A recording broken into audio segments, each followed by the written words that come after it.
Waheguru Ji Ka Khalsa, Waheguru Ji Ki Fateh. Welcome to this segment of Coach Gurbani's a-sabad-a-day, where we continue with the 49th stanza or pauri from Bhavanakri, Mahalla Panjama. And the letter that we are considering today is Kha. And here's the recitation first. Salok Khudi Miti tab Sukh Bhae, man tan bhai aroog. Nanak drishti aya ustati karne jog paudi. Khakha khara saraho tahu, jokhin meh une subh bharao. Khara nimana hot parani, an din jape prab nirbani. Pave khasmta ua sukh deta, par brahmya so aganta. Asank khate khin baksanhara, Nanak Sahib sada dayara. So the Guru is speaking about the sovereign experience of oneness with the self, which is predicated upon erasing the ego self. So the ego self, in its natural state, seeks pleasure and avoids pain. But pleasure-seeking, if it is left unchecked, gives rise to what Gurbani calls a rogue. And we spoke in adjacent passages about the three primary rogues that the mind is afflicted with.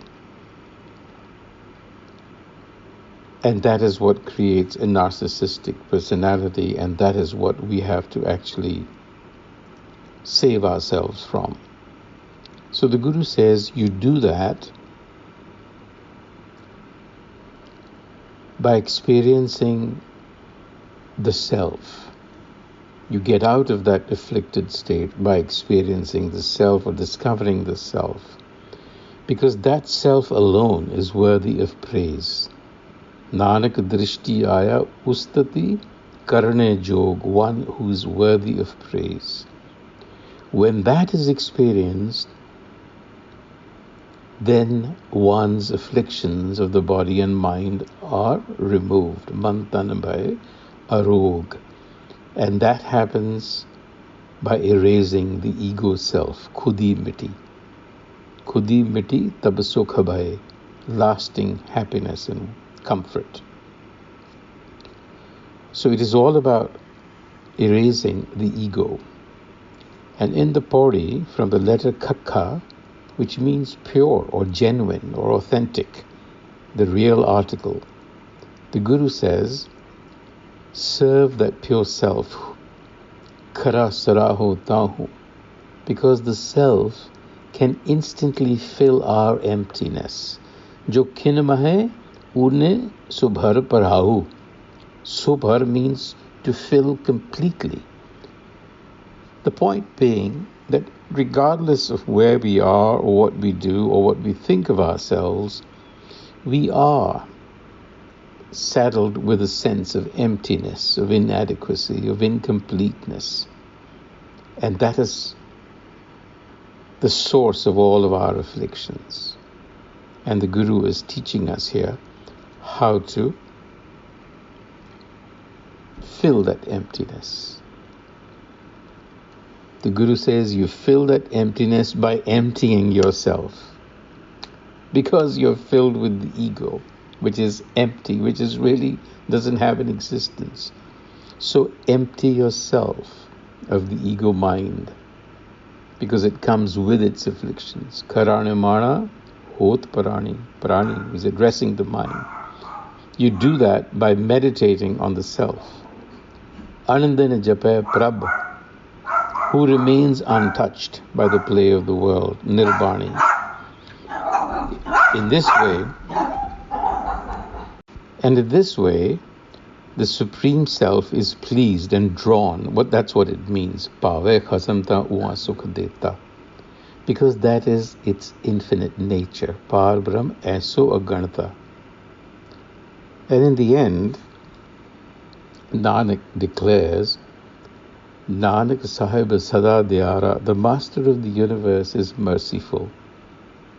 It forgives millions in a flash of an eye. Asankh khate kin bakshan ahara. This could also mean that it will, in an instant, forgive your sins which run in the millions. Either way, merciful is the character of or property of this Khasam Sahib. So we are talking here about the notion of kara from the letter kakha. It implies that the ego self is impure and needs to be purified, but we need to understand what that means. Now, when something is deemed impure, what we are saying is that its true nature is clouded, fogged up. The essence is fogged because of impurities. So in that sense, our true essence, which is the self, is clouded by the ego, which is, again, no more than a conglomeration of thoughts and associations, memories and opinions. In other words, it is simply a social construct, but it fogs the essence. So what this Sabad is telling us is that we lack mental clarity. We need clarity because the mind is fogged by its own conditioning. And that is what is preventing us from seeing and experiencing our true potential, our essence, which is the self. So at some level, we remain like empty vessels. So what does mental clarity mean in this context? So the way we evolve is towards greater complexity. That means we have to balance two opposing tendencies here. So mental clarity means understanding what these two aspects, these two dimensions to our existence are. There is, on the one hand, the need for fully integrating with society and serving it. And there is an equally important need, which is full differentiation from society, to be one's authentic self. So seemingly opposite directions, but they inform each other, and Gurmat teaches us how to evolve into this mode of living. On that note, until the next time, Vaheguru Ji Ka Khalsa, Vaheguru Ji Ki Fateh.